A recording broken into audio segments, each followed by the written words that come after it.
यह कहानी एक पतिव्रता नारी की कहानी है।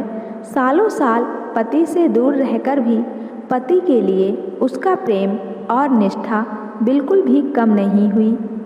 ऐसा कहा जाता है कि रमी पतिव्रता सीता और सावित्री से कम नहीं थी। एक गांव में रमी नाम की विवाहिता अपनी सास के साथ रहती थी। कम उम्र में ही रमी की शादी हो गई थी। शादी के बाद ही रमी का पति दिल्ली के हुमायूं की फौज में भर्ती होने चला गया। सास और बहू में काफ़ी प्रेम था। वे दोनों माँ बेटी की तरह रहती थीं। सास घर के काम करती और रमी बाहर गाय बकरी को चराने और खेती बाड़ी का काम संभालती थी। रमी अपने पति से बहुत प्रेम करती थी। उसकी याद में रमी काफ़ी उदास रहती। वही हाल रमी की सास का भी था। बुढ़ापे में बेटे के दूर रहने की चिंता उसे खाए जा रही थी। वे दोनों ऐसे ही अपने दिन काट रहे थे। देखते देखते 11-12 साल बीत गए और रमी का पति नहीं लौटा, ना उसने अपनी खबर भेजी। रमी को यकीन था कि उसका पति एक दिन जरूर वापस आएगा। एक दिन रमी तपती गर्मी में खेतों पर काम करते करते थक गई। उसने आसपास के खेतों में नज़र दौड़ाई। बाकी औरतें घर जा चुकी थीं। काम में मग्न रमी को खबर ही नहीं लगी कि सब औरतें कब चली गईं। काम और गर्मी से वो काफ़ी थक चुकी थी। प्यास से उसका गला सूखने लगा। रमी ने सोचा थोड़ा ही काम बचा है, पूरा करके ही जाती हूँ। वो काम में लगी ही थी कि पीछे से उसे कोई आवाज़ आती सुनाई दी। उसने देखा कि एक साधु अलख निरंजन अलापता हुआ उसकी तरफ आ रहा है। साधु रमी को देख उसके समीप आकर रमी से उसका परिचय पूछता है। रमी कहती है, मैं रावतों के खानदान से हूँ और मैं बहुत बड़े सेठ की बेटी हूँ। मैं इस गांव में अपनी सास के साथ रहती हूँ। मेरे ससुर का देहांत हो चुका है। साधु कहता है, और तेरा पति कहाँ है? तो रमी कहती है, मेरे पति कई सालों से परदेश में हैं और मैं अपने दिन उनकी याद में काट रही हूँ।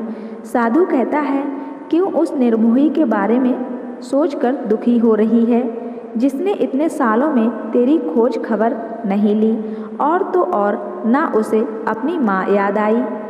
रमी को साधु की बात पसंद नहीं आई। उसने उसे अनसुना किया और अपना काम करने लगी। साधु ने फिर उसे टोकते हुए कहा, क्यों अपनी ये अमूल्य जवानी उस निर्मोही की याद में बर्बाद कर रही है? चल बहू रानी, छाँव में बैठकर अपना मन हल्का करते हैं। और रमी को छूने की कोशिश करने लगा।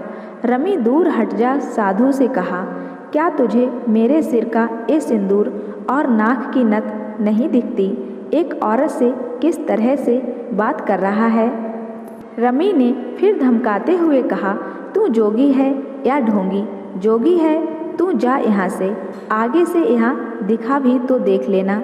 साधु मुस्कुराते हुए बोला, अरे तू तो नाराज हो गई। बहू रानी, क्या गलती हो गई मुझसे? गाली देना रावतों को शोभा नहीं देता। तू काम करते करते थक गई है। चल छाँव में बैठकर आराम मिलेगा और मेरे साथ अपना सुख दुख भी बांट लेगी। रमी का पारा चढ़ गया। वो बोली, निर्लज्ज, शर्म नहीं आती इस तरह की बात करते हुए? सुख दुख बांटने का इतना ही मन है तो जा अपनी माँ बहन के साथ बांट। रमी की बात सुनकर साधु हंसने लगा। रमी बोली, चुपचाप यहाँ से चले जा। ये देख रहा है ना, कुदाली यहीं तेरे सर में दे दूंगी।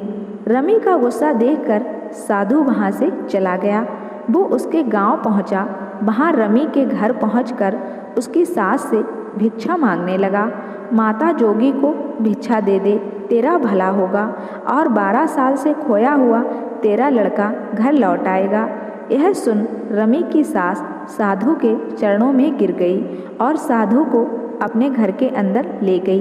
रमी की सास ने साधु को आसन में बिठाते हुए कहा, साधु बाबा, आप बाहर क्या कर रहे हैं कि तेरा लड़का 12 साल बाद घर लौट आएगा? साधु मुस्कुराते हुए बोला, पर माँ, भूखे पेट भजन ना होत, सुबह से भूखा हूँ, पहले भोजन फिर बातें। रमी की सास, साधु बाबा आप बैठो, मैं जल्दी से भोजन चूल्हे पर चढ़ा देती हूँ। इतने में रमी भी खेत का काम करके आ गई। अपने आंगन में उसी साधु को बैठा देखकर रमी को फिर गुस्सा आ गया। उसने साधु से कहा, अरे कपटी, तू मेरे घर तक पहुँच गया। बहू की आवाज़ सुनकर सास बाहर आई। उसने पूछा, बहू क्या हुआ? बहू ने बताया, माँ ये कोई साधु नहीं कपटी है। सास ने बहू से कहा कि एक साधु के बारे में ऐसे नहीं बोलते, तू अंदर जा और भोजन परोस, मैं आती हूँ। रमी ने भोजन परोसा, सास को बुलाया। सास भोजन लेकर साधु को देने लगी। साधु ने देखा कि भोजन पत्तों में परोसा है। साधु बोला, ये क्या, अब मैं पत्तों में भोजन करूँगा? मुझे उसी थाली में भोजन दे जिस पर रमी का पति भोजन करता था। साधु का इतना कहना ही था कि रमी का पारा अब हद से ज़्यादा चढ़ गया था। वो गुस्से में पूरी लाल हो गई थी। वो बोली, तूने अब अपनी नीचता की हद पार कर दी है। तेरी हिम्मत कैसे हुई ये कहने की?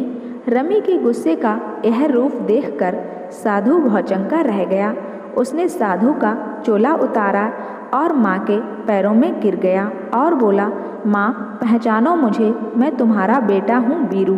और रमी, मुझे माफ़ कर दो, मैंने तुम्हारे प्रेम और इंतज़ार की परीक्षा ली। तुम्हारे पतिव्रत प्रेम और निष्ठा को दुनिया हमेशा याद रखेगी। दोस्तों, यह प्यारी सी कहानी आपको पसंद आई हो तो मेरे चैनल को सब्सक्राइब कर लेना, साथ ही बेल आइकन को प्रेस करके ऑल पे क्लिक कर देना, जो ऐसी ही खूबसूरत कहानी आपको मिलती रहे। और वीडियो को भी लाइक शेयर ज़रूर कर देना।